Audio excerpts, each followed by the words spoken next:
Alright everyone, Supreme Kami over here. So now it is time to look at the welfare unit over here. So we got ourselves the Barzam over here. So this is gonna be from your Gundam, the Seda right there, I believe. Seda Gundam series over here. So in terms of this overall unit, there's only one EXQ, so probably not gonna be doing any EXQ testing because we got ourselves a very generic, EXQ. Double Saber Rush over here, so not really much to talk about right there. So in terms of this overall unit, I think it just packs a lot of detail from looking at it from like previous Warfare, for example. This one is definitely looking not too bad, This one does actually comes with 2 head. In terms of the bingo set, you would have to upgrade 2 heads. I don't think there's any. Wow, hold up.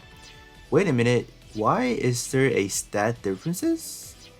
Oh, wait, oh, that's why. Is it? No, wait, hold up. Let me see. So this one max out at 64. Okay, what about this one? The one with the head broken on. Hello? What? That's an unusual factor of it. They okay, what? They don't usually have different stats. That's the first where they're actually what? Okay. Well, that's a different stat. What? No way. What about the head portrait for the head? Like what are we looking at first? Well, this one is quite awful actually. So this one has a little bit more armor, right? But it has lower shot attack. Wow. Hold up, let me see. Yeah, wait, yeah. This one definitely have less armor right there. I think everything on the Vulcan side is actually a lot less. Wow, that's actually crazy. This one does have a little bit of a higher melee, I believe. This one max out at 2483, while this one max out at what? Well, same. So the only difference is this one has more shot attack while the other one has more armor. So I guess it's more like a you pick and choose in a way. I guess but I definitely prefer this one over the one without the head Vulcan because it does look cooler with the with the head Vulcan. But in terms of the head Vulcan, it's just gonna be like a regular Vulcan esque. So it's not gonna be like anything like too crazy of course, but definitely looking pretty cool. So yeah, definitely not bad. But I'm surprised that they actually give it a different stat. That's definitely gonna be a first. First thing that I noticed on the Barzam is just look at the armor already is like 5,000. Like that's kind of crazy right there. I think the last unit that actually packs like really high defense was actually the Gustav Coral, I believe. That one I think has pretty good respectable armor as well. So this one is not bad as well. If you would compare that one directly, this one does have some pretty nice, let's say melee attack. 3k melee attack raw, and then you also do have roughly about 3k melee defense. So this one is actually not bad. But the portrait, this is where it's gonna be like, why? Why are we doing this?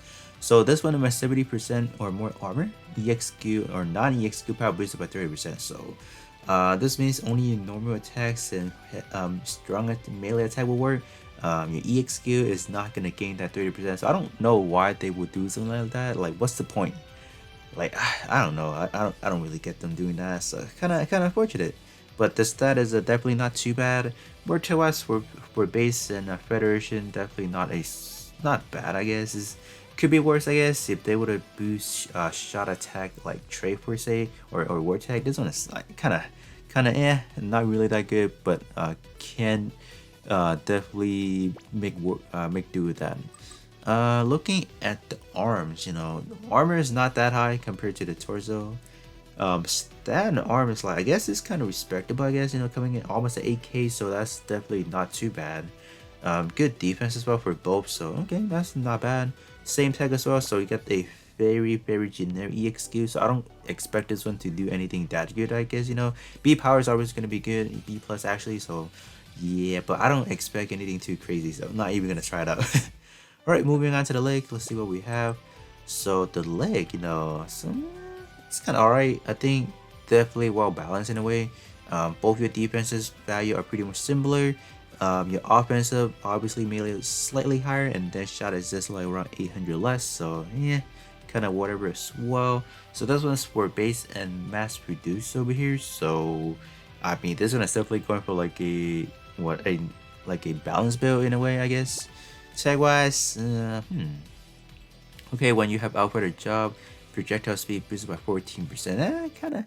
Kind of like one of those gimmicky portrait that allows your whatever EX skill you're using to hit a little bit faster. So that's kind of cool, I guess, you know. All right, moving into the backpack. What do we have? All right, so definitely gonna be boosting your armor or your melee stat right there. Like definitely, right? Almost 3k melee attack. That's like on the raw side, and then we also do have 2693 for your defense. So this is not too bad, you know. Same war tag as the leg, and the portrait is not gonna talk about that. That's really bad. Next we got a beam saber. What are we doing? Beam saber. Ooh, that's some pretty high melee attack if we do max it out. Almost at 9k. That's not bad actually. All right, when all three gun plus in a squad or speed, you get a job gauge up by 17%. Okay. I mean, I don't know why would you even need that. I mean, you would need that unless you don't really have your job gear at least, let's say, 3-star gear or even like a 4-star gear. Because if you have that 4-star gear, let's say work at the job gear, you wouldn't even need the job gauge increase anymore because you already like you should hop into the match with at least like full gauge already, so you wouldn't really need that. So unless you are someone that says you don't really have that high of a job gauge for example, then you will need that. But other than that, this is definitely not the best portrait to look at. So same tag as the other one as well for base and federation, so definitely going for that dual type build for sure. Balance build. Moving into the rifle here, so the rifle does look pretty funny, I guess, upside down. Okay. Ooh. So when beam saber equipped, all enemy EXQ recovery reduced by 16%. Wow. This is definitely taking a toll in terms of how much recovery, like health recovery, can kind of generate. I guess that's how it is working. I don't think this is. I don't know, because like whenever they target like the recovery, is usually their armor, like the health recovery portion is not actually directing their how fast the EX will actually reload. I think that's how it works. 16%. Wow, they're definitely packing a lot of these anti stuff right here. Okay. I'm definitely liking the different type of stuff we're looking at over here, so definitely not bad. But overall, I think this is definitely gonna be an expensive one to be upgrading because we do have 8 parts. But I'm pretty sure in terms of the overall investment, we should be getting all that back. So let me now hop over to the achievement, claim my reward, and I'm gonna hop over and do the one premium capsule 70 tickets over here. So per usual, if you guys cannot really complete the hoping set, let's say you're like a new player, you're not really sure if you want to put in all the effort into like putting all the resources, I think the best thing to target is definitely going to be the W Awakening Circuits, because that is definitely going to be like the top tier like resources in terms of upgrading your parts to like from 6-star and beyond. So basically, so this item right here, this is definitely the top picker. You know, even these, so you know, this one does need it in order to upgrade your 6-star parts. So kind of do focus upon which kind of like specific items you kind of need for say. As you guys do progress this onto the game, you definitely have more resources. Then I think if you guys can complete the hoping set, definitely go for that. But if you guys are not, definitely don't push for it, because like you will probably end up not gaining all that back like if you don't complete the whole set per se. So yeah. Alright, so let me do my premium capsule ticket summoning. Hopefully I can pull some of the newer pulls part, like some of those 7-star parts. That'd be great. I'm still gonna save the remainder 10 I have gotten from the supply stash, because like I don't think I'm gonna be like, I don't really think I need damage part to begin with. So maybe as the game progresses on, they add more and more 7-star parts, then it's probably the good time to summon it. So as of right now, I'm just gonna continue to hold up onto it, and got the Grand Slam right out the bat. Okay, this one's gonna be the big scope version. Okay, not bad, I guess. So let me see. I'm probably gonna be expecting at just one, I guess. I don't think I'm gonna get that much in a way.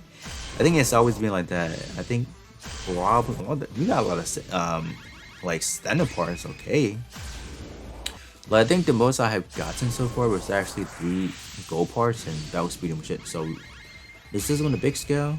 No, that's the regular scale. Okay, what could it be? What is it? The Peacock Smasher. Okay, it's not the best, I guess, but we have 5. So we got ourselves 5 purple part or your standard part. So I guess that's pretty much it. Alright.